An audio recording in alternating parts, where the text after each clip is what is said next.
on a lancé un forum prospectif géopolitique. Alors, qu'est-ce que c'est qu'un forum prospectif chez nous? C'est un groupe de travail permanent, voilà, qui donc permet de réunir les membres qui sont intéressés par cette activité, de les réunir régulièrement autour donc de travaux qui sont organisés souvent sur des cycles annuels. En l'occurrence, ce forum géopolitique, on l'avait lancé pendant la crise Covid. On l'a ensuite poursuivi en se saisissant de la crise et de la guerre ukrainienne, et donc on a mené plutôt des travaux qui étaient des travaux de relativement court terme. On a essayé en fait de donner des éclairages sur ces deux crises-là, en essayant de porter un regard d'un peu plus long terme, mais qui était de la prospective à 18 mois ou à 3 ans maximum. Et puis, ces travaux ont eu un succès relativement important auprès de nos membres, donc on a décidé finalement de les pérenniser et de les poursuivre. Et en 2024, donc, on a eu un cycle prospectif qui était un cycle prospectif donc, sur la Chine. Et c'est là que Juliette, qui va commencer par prendre la parole, et Antoine sont rentrés donc, en piste pour pouvoir donc, présenter, enfin, pour pouvoir organiser et mettre en œuvre donc, ce cycle de prospective sur la Chine, dont ils vont vous présenter donc, les différents messages clés. Merci François, et bonjour à toutes et à tous. Donc effectivement, le cycle 2024 donc s'est concentré sur la place de la Chine dans le monde à l'horizon 2040. Donc cet horizon nous paraissait intéressant d'abord parce que ça s'articulait bien avec les préoccupations stratégiques des membres, et aussi parce que 2049 est une date importante pour la Chine, puisqu'il s'agit du centenaire de la création de la République populaire de Chine. Dans le cadre de ce cycle, nous avons cherché à réfléchir aux trajectoires possibles pour la Chine vis-à-vis de ses relations avec son voisinage proche, les grandes puissances, ses ambitions en matière militaire, technologique, industrielle, commerciale. Donc le cycle a fait l'objet de 5 sessions qui ont donc conduit à la réalisation d'un certain nombre de livrables que je vais présenter. Et il y avait également une session qui nous a permis d'actualiser les scénarios géopolitiques Ukraine. Donc pour les livrables qui sont donc accessibles aux membres sur notre site, donc on a avant chaque séance proposé des fiches repères sur les thématiques étudiées qui visaient à permettre à chacun de partager on va dire une vision de base commune sur les thématiques de chaque session. Nous avons également publié 3 analyses prospectives sur la Chine et Taïwan, 4 scénarios d'évolution pour le groupe des BRICS, et une dernière analyse prospective sur la Chine et son ambition de devenir leader d'un Sud global à l'horizon 2040. Et nous avons également mené un atelier dans le cadre d'une des sessions sur Taïwan, où l'objectif était de réfléchir aux impacts que pourrait avoir l'invasion de Taïwan sur les activités des membres qui étaient présents. Prochainement, nous allons publier une synthèse du cycle, donc, qui va partager un certain nombre de messages clés qui auront été identifiés donc, pendant les séances, des ruptures possibles, des tendances lourdes, des incertitudes, et qui sera accompagné d'un Excel, d'un outil d'analyse plus opérationnel qui permettra d'évaluer la résilience des opérations de vos organisations à la lumière de ces différents messages clés. Merci Juliette. Alors rapidement, quelques messages clés issus de ce cycle. Vous aurez un document de synthèse qui vous permettra d'avoir plus en détail les principaux résultats de nos analyses sur la Chine donc à l'horizon 2030-2040. Quelques éléments qui ressortent. Tout d'abord, la démographie. Le déclin de la population chinoise, il a commencé. Dans un scénario de référence, on aurait une baisse de 5% de la population à l'horizon 2040, ce qui est une trajectoire qui amène à une division par 2 de la population d'ici 2100.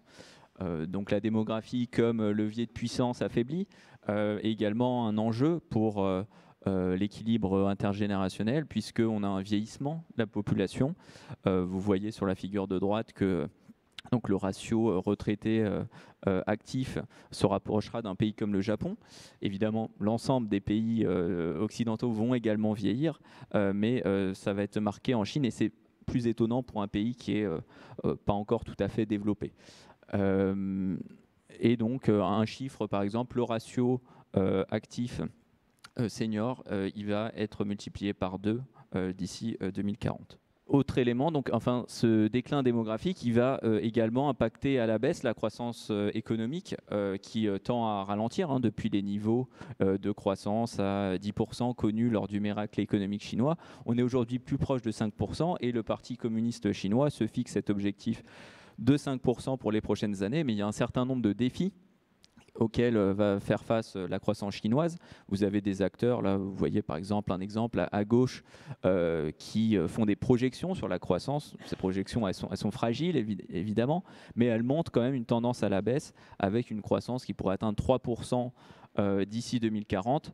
Et donc au-delà du facteur démographie, de la productivité, ce qui joue également c'est le fait que le modèle économique chinois il a été jusqu'ici très orienté par les investissements dans la construction, dans le capital industriel. C'est un peu une exception, la Chine en la matière, et il y a tout un enjeu en fait d'arriver à redynamiser cette croissance par la relance de la consommation interne. Donc ça va être un des grands défis pour le gouvernement chinois dans les prochaines années. Et donc quelques ordres de grandeur. En fait aujourd'hui le PIB chinois en parité de pouvoir d'achat il est déjà supérieur à celui d'un pays comme les États-Unis. Mais si on raisonne en PIB par habitant, il est inférieur de moitié et il le restera à l'horizon 2040. Donc le revers de ce modèle économique très intensif d'un point de vue capital industriel, c'est aussi le fait que la Chine de plus en plus, elle exporte ses produits et des produits à plus forte valeur ajoutée. Vous voyez sur le graphique de gauche que la part de la Chine dans la production manufacturière mondiale, elle est passée de 5% en 1995 à autour de 30% aujourd'hui. Évidemment, c'est lié au fait qu'il y a un gros marché domestique, mais c'est aussi le fait qu'il y a beaucoup d'exportations. Et donc, si on pense à des produits comme les produits de la transition énergétique, on voit bien aujourd'hui que la Chine est en position dominante. 60% des exports de panneaux solaires viennent de Chine, un tiers des véhicules électriques, et ça suscite des tensions commerciales. On l'a vu notamment en Europe sur ce sujet, et ça va continuer de le faire puisqu'il n'y a pas de raison que, du moins en volume, cette poussée à l'export de la Chine se réduise lors des prochaines années. Donc c'est un atout industriel de la Chine, c'est aussi lié à la montée en puissance en termes d'innovation. La Chine, il y a tout un tas de classements qui montrent que ce soit sur les publications scientifiques, les brevets, que la Chine a dépassé l'Europe, le Japon depuis les années 2010 et elle est aujourd'hui à un niveau équivalent à celui des États-Unis sur un certain nombre de secteurs. On pense par exemple au salon de l'automobile où les véhicules chinois sont de plus en plus visibles avec des performances supérieures à ceux des autres constructeurs européens, américains. Mais même sur un domaine comme le numérique, où les États-Unis ont quand même une certaine avance en termes de supercalculateurs, on voit que les modèles d'IA de la Chine sont de plus en plus de qualité. Et le cas de DeepSeek, vous en avez entendu parler, a bien montré que la Chine était capable de progresser malgré les tentatives américaines de freiner l'innovation chinoise avec notamment des restrictions sur les exportations de supercalculateurs, de semi-conducteurs. Merci. Par ailleurs, donc la Chine s'investit beaucoup dans un certain nombre d'organisations internationales et notamment dans les BRICS+. Donc un des messages clés qu'on a tiré de ce cycle, c'est que le poids des BRICS+ devrait continuer d'augmenter dans l'économie mondiale, avec néanmoins une incertitude concernant la cohésion du groupe du fait du poids de la Chine qui est très important par rapport à ceux des autres pays membres. Donc d'après le FMI, les BRICS+ pourraient représenter près de 38% du PIB mondial en parité de pouvoir d'achat d'ici 2027. C'est plus que le G7. En valeur nominale, ça reste à relativiser puisque le G7 restera devant. Mais comme je l'expliquais, cette progression, elle s'explique par le dynamisme des pays qui composent les BRICS+, mais elle est aussi caractérisée par l'écart très important entre la part de la Chine dans les PIB des BRICS dans l'ensemble, où en fait la Chine représente plus de 60% de l'ensemble. Ce qui fait qu'il y a aussi une certaine, on va dire, méfiance de la part d'un certain nombre de ces acteurs qui sentent ce déséquilibre et n'ont pas nécessairement envie de laisser une place trop importante à la Chine dans ces relations. Par ailleurs, l'écart entre les BRICS plus et les pays du G77 continueront de se creuser, et ça peut aussi aller à l'encontre, en tout cas, du discours chinois d'un destin, d'une communauté de destin, pour reprendre le terme, entre tous les pays dits du Sud, et qui donc finalement sont pas c'est pas complètement aligné, en tout cas, avec l'image que la Chine souhaite véhiculer sur la scène internationale. Donc cette affirmation croissante de la Chine d'ici 2040, elle s'inscrit dans un cadre de rivalité sino-américaine, dont l'issue aujourd'hui nous paraît encore assez incertaine pour plusieurs raisons. D'abord parce que, de fait, la Chine devrait conserver sa position centrale à la fois dans son environnement proche et à l'échelle mondiale. On voit en ce moment qu'elle cherche à approfondir dans certains domaines ses relations avec son voisinage proche. Même si, évidemment, donc, par exemple avec la Chine, avec le Japon, la Corée du Sud, notamment lors de sommets tripartites. Pour autant, des tensions demeurent, notamment autour des questions de contentieux territoriaux dans les mers environnantes. À l'échelle internationale, donc, elle met en œuvre toute une posture, en tout cas, qui est de se présenter comme une alternative aux institutions traditionnelles, on va dire multilatérales dites occidentales. Une attitude qui suscite aussi des méfiances de la part d'un certain nombre de pays qui auraient peur de finalement entrer en dépendance d'une autre puissance que les États-Unis. Et par ailleurs, il y a aussi d'autres puissances tout simplement qui sont concurrentes, par exemple l'Inde. Dans sa rivalité stratégique avec les États-Unis, il nous semble que la Chine gagne du terrain pour les raisons qui ont été présentées par Antoine précédemment, mais aussi parce que la Chine arrive à mobiliser un certain nombre d'outils, notamment son sharp power, donc de la manipulation de l'opinion, des menaces, des sanctions, des stratégies d'influence qui fonctionnent plutôt bien. Sur le plan militaire, des limites subsistent. Pour le moment, les États-Unis conservent la première armée mondiale et on va dire une incertitude qui demeure, c'est concernant l'objectif affiché de la Chine de récupérer Taïwan d'ici 2040, quelles seraient les modalités d'une telle entreprise? Est-ce que ça passerait par la force ou par un retournement de l'opinion à Taïwan? C'est assez incertain. Et enfin, il y a plusieurs ruptures qui pourraient modifier les trajectoires qu'on a dessinées dans le cadre de ce cycle. Donc ça pourrait être l'invasion de Taïwan, par exemple, un retrait stratégique des États-Unis, un changement de régime en Chine. Donc il faut aussi garder à l'esprit quand on réfléchit à ces trajectoires. Donc à l'horizon 2040, l'issue de cette rivalité est incertaine.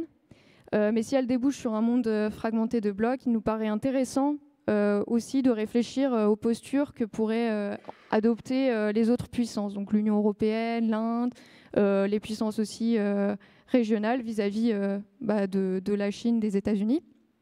Et c'est précisément cette projection à l'échelle mondiale que nous souhaitons aborder dans le cadre du prochain cycle à venir, pour lequel nous allons définir des scénarios mondiaux géoéconomiques et géopolitiques. Donc l'objectif, ça va être d'abord pour nous de travailler en chambre à la définition de ces scénarios et d'indicateurs clés qui permettront de les suivre. Ensuite, nous les partagerons aux membres pour les mettre en discussion. Et puis, ces scénarios seront mis à jour régulièrement par nos soins et mis au regard en fait, d'éléments de l'actualité. Et puis, nous inviterons aussi des experts pour approfondir certaines des thématiques dans le cadre du cycle.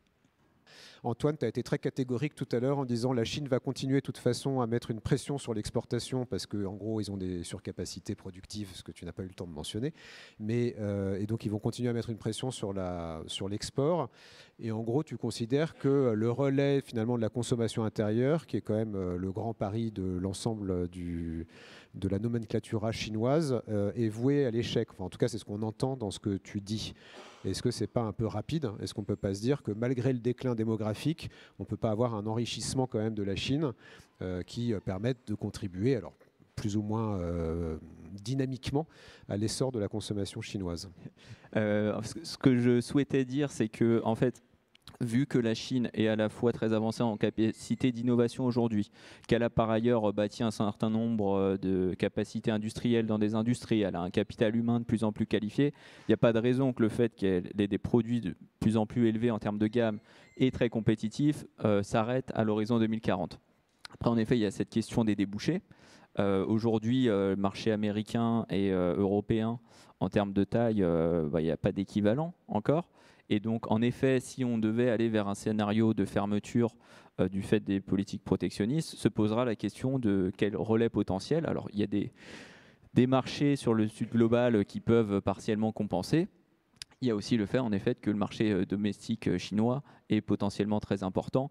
Et il me semble que ça a quand même fait partie des premières réponses du gouvernement chinois à l'offensive lancée par Donald Trump lors du Liberation Day, l'idée de vraiment donner des moyens financiers plus importants pour relancer cette consommation intérieure.